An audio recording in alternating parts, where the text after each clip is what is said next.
Estudo do Evangelho de Jesus, livro de Atos dos Apóstolos, capítulo 9 de Atos. E Saulo, respirando ainda ameaças e mortes contra os discípulos do Senhor, dirigiu-se ao sumo sacerdote e pediu-lhe cartas para Damasco e para as sinagogas, a fim de que, se encontrasse alguns daquela seita, quer homens, quer mulheres, os conduzissem presos a Jerusalém. Onde tivesse um judeu, Paulo julgava no direito de prendê-los e levá-los para julgamento em Jerusalém, onde certamente seriam mortos.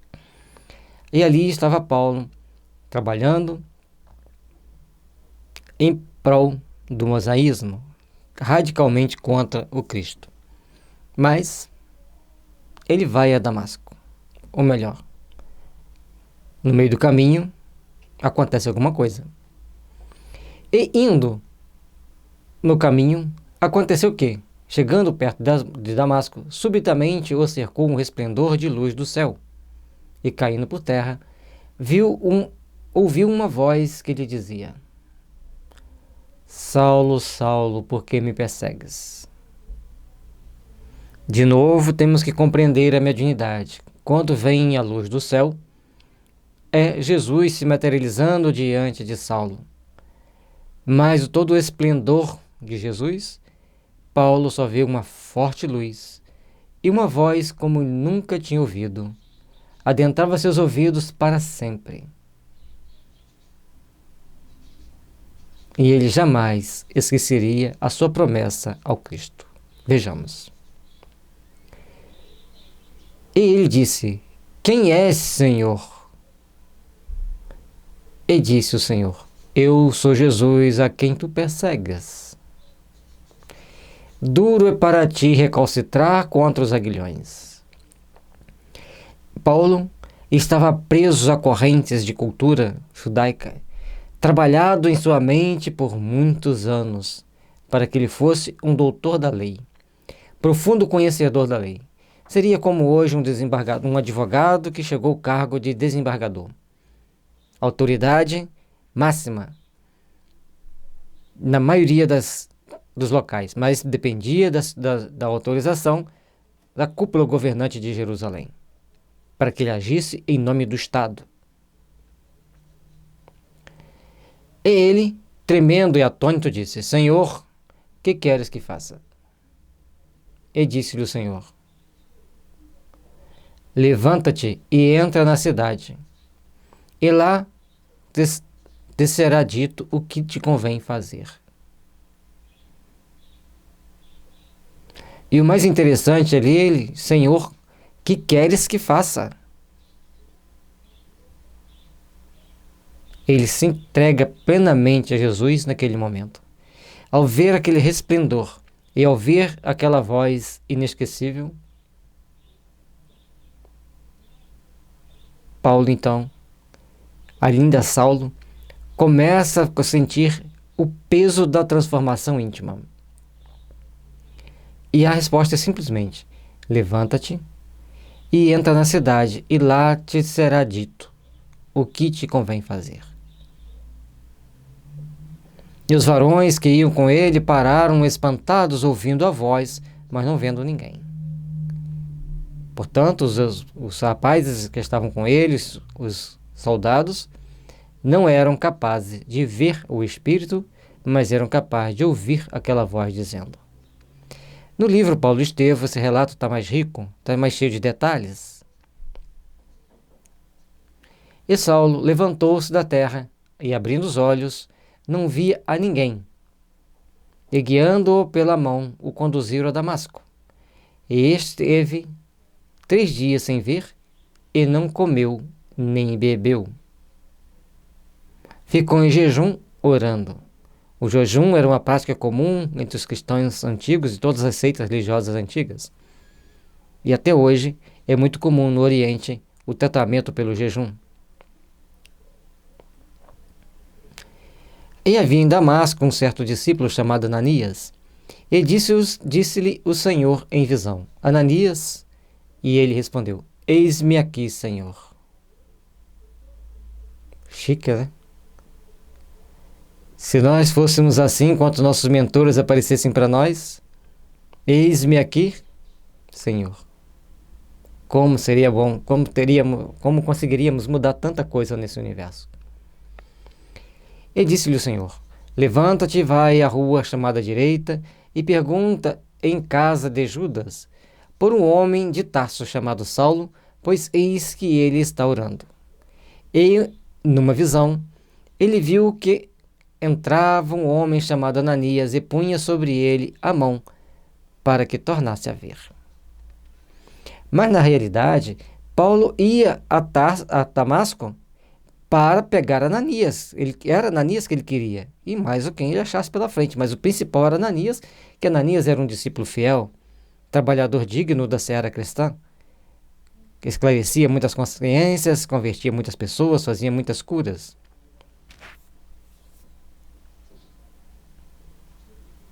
E Paulo, na sua oração, então, é dado para ele a visão de que Ananias ia lá para curá-lo. No livro está mais rica o relato. Ananias teve muita cautela, teve muita precaução. Lógico, ele não era bobo. Se o cara ia lá para matá-lo, mesmo ele ouvindo a voz do Senhor dizendo para ir, ele foi com muita cautela, sondou bem a Paulo, testou bem a resistência de Paulo, para ver se ele ia, ainda era Saulo, né, para ver se ele ainda ia persistir naquelas ideias, persistir naqueles sentimentos, naquelas atitudes. E respondeu Ananias: Senhor, de muitos ouvi acerca desse homem, quantos males tem feito aos teus santos em Jerusalém. E aqui tem poder dos principais dos sacerdotes para prender a todos os que invocam teu nome. A notícia já tinha chegado. Paulo vai para prendê-los. Antes que Paulo chegue, a notícia já estava lá, correndo de boca em boca para todos os cristãos. E como as notícias ruins chegam rápido.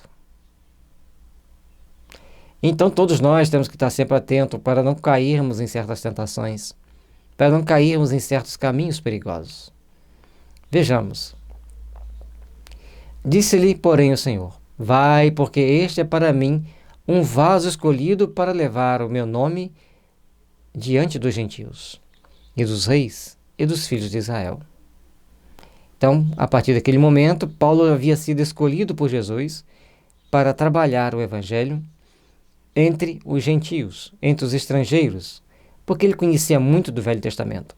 E agora começava a conhecer o Senhor, sábio, intérprete do Velho Testamento, das antigas Escrituras, ele saberia encaixar Jesus em qualquer debate que ele se envolvesse.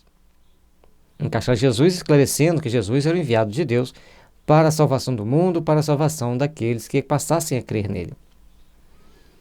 Eu lhe mostrarei quanto deve padecer pelo meu nome. Eis a grande questão. Todos padeceram bastante pelo nome do Cristo. Todos passaram pelas várias dificuldades. Mas ninguém igual a Paulo de Tarso. Saulo, que depois se torna Paulo, padece perseguições, apedrejamentos, prisões, chibatadas, e ele não desiste. Andou por toda a península da Anatólia, onde hoje é a Turquia, convertendo corações, vai para a Grécia, converte corações, e depois, já idoso, vai para Roma. Mas passou em Chipre, passou em Creta, deixando sempre a mensagem de amor, a mensagem de paz. Em Creta tem um lance interessante. Eles descem do barco, o barco quebra com a tempestade, eles têm que ficar em Creta, e Paulo vai catar uns gravetos para fazer uma fogueira e uma cobra lhe pica. E nada lhe acontece, apesar de ser muito venenosa a cobra. E todos ficam muito assustados. Então toda a vida de Paulo, a partir desse momento, é um marco, é um livro vivo de como vivenciar o Evangelho. Depois de ouvir essas advertências do Senhor e questionar, dialogar com Cristo as possibilidades dele para poder ir lá ajudar com segurança, Ananias foi e entrou na casa e, impondo-lhe as mãos, disse: Irmão Saulo, o Senhor Jesus, que te apareceu no caminho por onde vinhas, me enviou para que tornes a ver e seja cheio do Espírito Santo. Simples assim, mas com poder magnético de grande amor, de grande pureza. Porque Ananias era um grande trabalhador do Cristo, um grande discípulo. E logo lhe caíram dos olhos como que umas escamas, e recuperou a vista, e levantando-se, foi batizado. É importante entendermos esses detalhes. Levantando-se, foi batizado.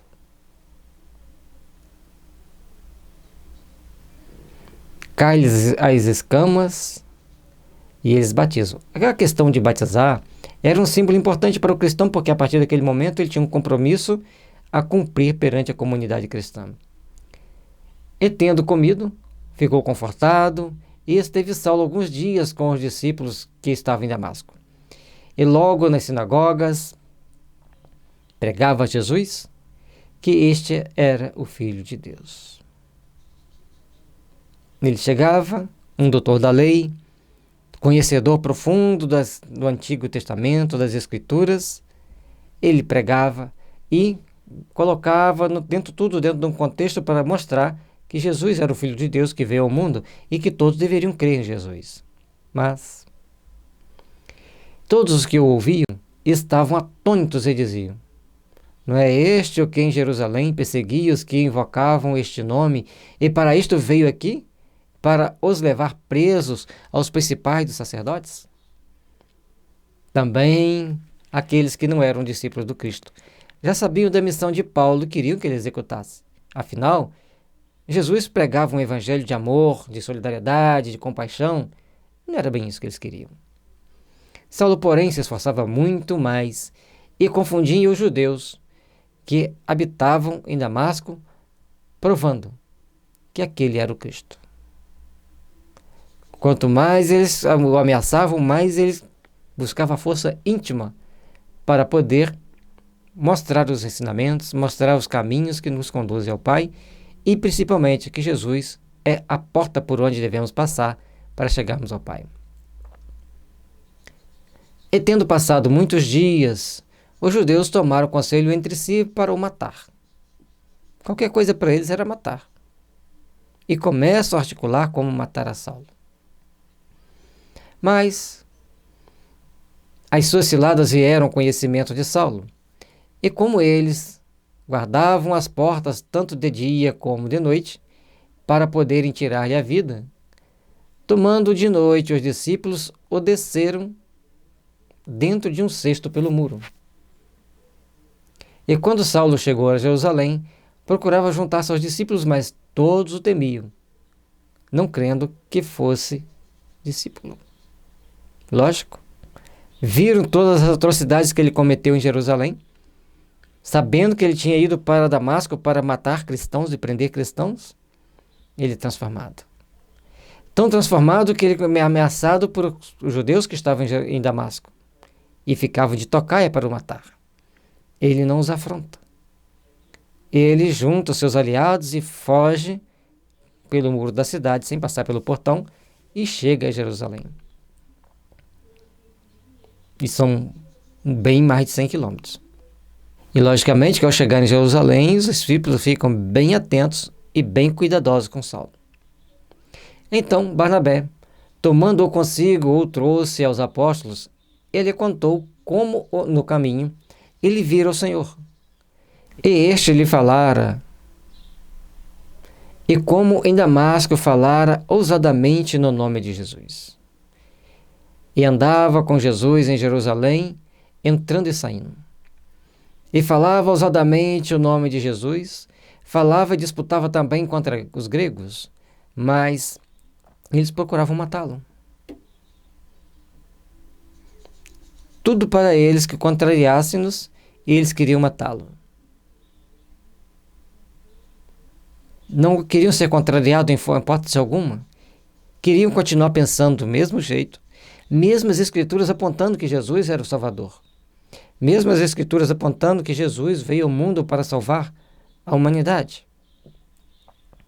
Mas Jesus não veio como eles queriam que viesse. Veio como ele precisava de vir. e isso desagradou a alguns.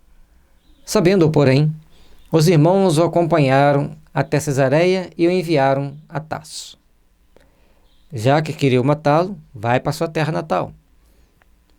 Assim, pois, as igrejas em toda a Judéia e Galiléia e Samaria tinham paz e eram edificadas, e se multiplicavam andando no temor do Senhor e na consolação do Espírito Santo. Como Saulo parou de persegui-los, não tinha outro com coragem para persegui-los com tanta tenacidade, as igrejas nas circunvizinhanças cresciam e tinham paz. Mas até quando? E todas elas, as pessoas que as frequentavam, tinham respeito ao Senhor e recebiam a consolação do Espírito Santo, as mensagens dos Espíritos. E aconteceu que, passando Pedro por toda parte, veio também aos santos que habitavam em Lida, e achou ali perto certo homem chamado Enéas, jazendo numa cama havia 8 anos, o qual era paralítico. E disse-lhe Pedro: Enéas, Jesus Cristo te dá saúde. Levanta-te e faze a tua cama. E logo se levantou. O interessante é que em todas as regiões por onde passava Pedro, tinha lá os doentes para serem curados. E ele parecia um faro para achar os doentes que precisavam ser curados, e curava-os todos. E viram-no todos os que habitavam em Lida e Sarona, os quais se converteram ao Senhor. E havia em Jope uma discípula chamada Tabita, que traduzido quer dizer, se diz Dorcas. Esta estava cheia de boas obras e esmolas que fazia. E aconteceu, naqueles dias, que enfermando ela morreu, e tendo-a levado a depositar num quarto alto. E aconteceu naqueles dias que, enfermando ela, morreu, e tendo-a lavado a depositar no quarto alto. Então, ela vai ficar num quarto mais alto, onde eles vão procurar o quê? E como Lida era perto de Jope, ouvindo os discípulos que Pedro estava ali, lhe mandaram 2 varões, rogando-lhe que não se demorasse a vir a ter com eles. E aqui são 2 pessoas que vão até Jope conversar com Pedro e pedir para ele não demorar a ir em Lida. E levantando-se Pedro foi com eles. Quando chegou, o levaram ao quarto alto, e todas as viúvas o rodearam, chorando e mostrando as túnicas e vestes que Dorcas fizera quando estavas com ela. E ao chegarem, Pedro e os varões que foram buscá-lo deparam com as viúvas emocionadas, emotivas, chorando, mostrando que Dorcas era uma pessoa virtuosa, que fazia grandes obras para eles, trazia grandes benefícios para aquilo que eles queriam que fizesse. Mas Pedro, fazendo-as sair a todas, pôs-se de joelhos e orou. E voltando-se para o corpo, disse: Tabita, levanta-te. E ela abriu os olhos e, vendo a Pedro, assentou-se. E ele, dando-lhe a mão, a levantou e, chamando os santos e as viúvas, apresentou-lhe viva. E ali estava então Pedro curando aquela menina da morte, ou de alguma doença que levou a ficar no estado de quase morte. O que importa é que Pedro restituiu-lhe a saúde e devolveu-a à sua comunidade, onde ela era útil trabalhadora do bem. E foi isto notório por toda Jope, e muitos creram no Senhor. E ficou muitos dias em Jope com um certo Simão Curtidor. E aí mostra-nos que Pedro sempre tinha companhia de alguém. E certamente com esse Simão Curtidor é a casa onde ele hospedou-se, é a pessoa que melhor o acolheu. Lembrando que os discípulos, eles não carregavam nada com eles. Onde eles chegavam, tudo lhes era oferecido, e eles eram muito gratos àquela pessoa, e aquela pessoa recebia as bênçãos do Senhor. Que saibamos distribuir as bênçãos que o Senhor nos oferece, e saibamos também absorver as bênçãos que o Senhor nos oferece, oferecendo-a a todos que estão ao nosso redor, procurando fazer o melhor possível para desenvolver em nossos corações a chama do amor, a chama da paz, da misericórdia e da luz. Obrigado, Senhor, por essa oportunidade. Obrigado, Senhor, por mais esse dia, por mais esse estudo. Que as vossas bênçãos derramem sobre cada um de nós.